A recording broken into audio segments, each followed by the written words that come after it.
Greetings, mathematicians. Today we're looking at example number 7 from section 6.1. This is actually very similar to evaluating a rational expression in example 1. The only difference is now it's a function. So a function is just an expression that has a rule and has a name for the rule. So our function is g, this is g of x, but the function name would be g. And the rule for the function g is the number 2 divided by every input minus 3. So I'm not going to do all of these numbers because you'll get the idea on how to do this.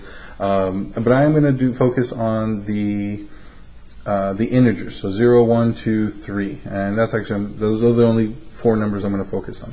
So g of x means g of my input. So if my input is 0, then that means 2 divided by 0 minus 3, which simplifies to 2 divided by negative 3. And again, I don't really prefer the negative in the denominator.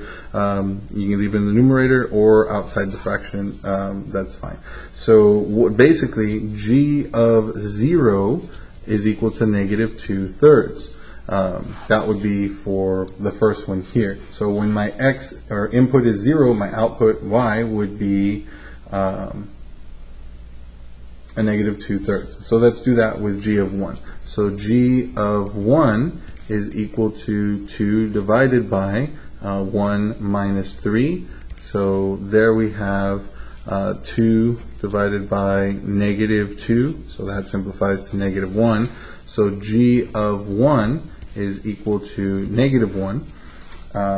Let's continue with g of 2. So g of 2 would be 2 divided by 2 minus 3. So 2 divided by negative 1 gives us our negative 2. And then our last one, g of 3, is going to give us 2 divided by 3 minus 3.